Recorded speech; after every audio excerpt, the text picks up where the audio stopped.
I just finished a discussion with my national security team about the situation in Egypt, and I wanted to provide an update about our response to the events of the last several days. Let me begin by stepping back for a moment. The relationship between the United States and Egypt goes back decades. It's rooted in our respect of Egypt as a nation, an ancient center of civilization, and a cornerstone for peace in the Middle East. It's also rooted in our ties to the Egyptian people, forged through a long-standing partnership.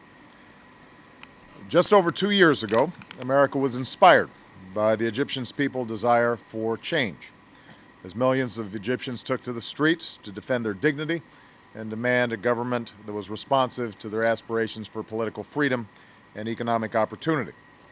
And we said at the time that change would not come quickly or easily, but we did align ourselves with a set of principles: nonviolence, a respect for universal rights, and a process for political and economic reform. In doing so, we were guided by values, but also by interests, because we believe nations are more stable and more successful when they're guided by those principles as well. And that's why we're so concerned by recent events. We appreciate the complexity of the situation. While Mohamed Morsi was elected president in a democratic election, his government was not inclusive and did not respect the views of all Egyptians. We know that many Egyptians, millions of Egyptians, perhaps even a majority of Egyptians, were calling for a change in course. And while we do not believe that force is the way to resolve political differences, after the military's intervention several weeks ago, there remained a chance for reconciliation and an opportunity to pursue a democratic path. Instead, we've seen a more dangerous path taken through arbitrary arrests, a broad crackdown on Mr. Morsi's associations and supporters, and now, tragically, violence that's taken the lives of hundreds of people and wounded thousands more.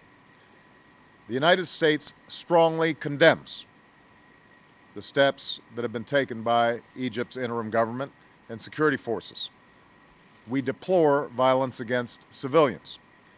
We support universal rights essential to human dignity, including the right to peaceful protest.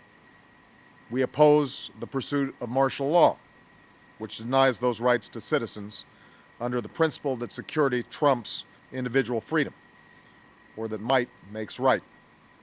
And today, the United States extends its condolences to the families of those who were killed and those who were wounded.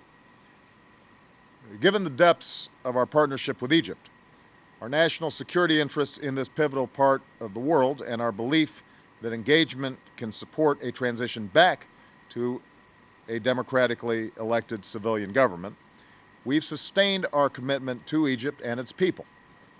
But while we want to sustain our relationship with Egypt, our traditional cooperation cannot continue as usual when civilians are being killed in the streets and rights are being rolled back. As a result, this morning we notified the Egyptian government that we are canceling our biannual joint military exercise, which was scheduled for next month. Going forward, I've asked my national security team to assess the implications of the actions taken by the interim government and further steps that we may take as necessary with respect to the U.S.-Egyptian relationship. Let me say that the Egyptian people deserve better than what we've seen over the last several days. And to the Egyptian people, let me say the cycle of violence and escalation needs to stop. We call on the Egyptian authorities to respect the universal rights of the people. We call on those who are protesting to do so peacefully and condemn the attacks that we've seen by protesters, including on churches. We believe that the state of emergency should be lifted, that a process of national reconciliation should begin, that all parties need to have a voice in Egypt's future, that the rights of women and religious minorities should be respected, and that commitments must be kept to pursue transparent reforms of the Constitution and democratic elections of a parliament and a president.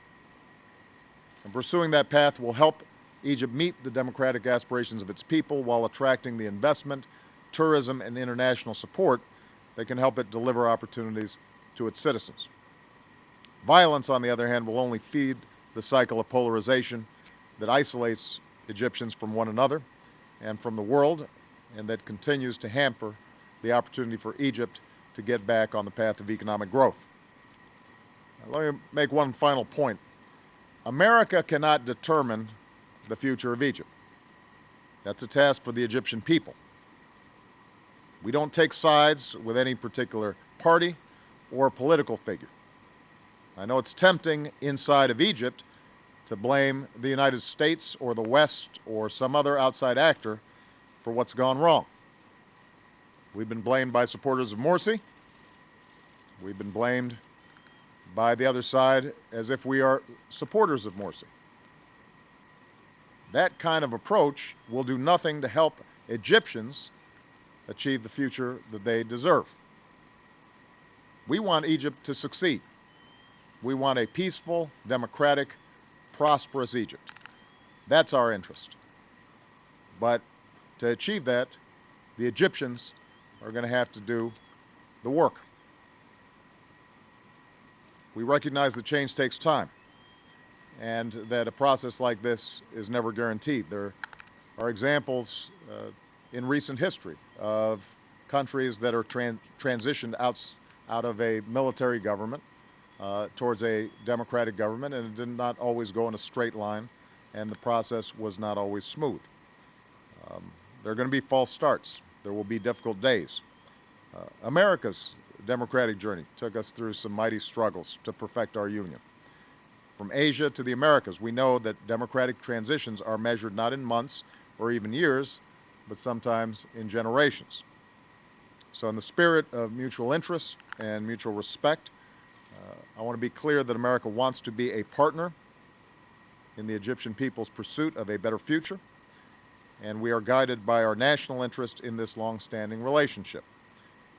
But our partnership must also advance the principles that we believe in, and that so many Egyptians have sacrificed for these last several years, no matter what party or faction they belong to.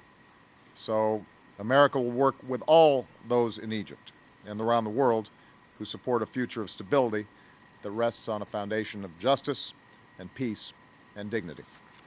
Thank you very much. President, will you cut off aid or just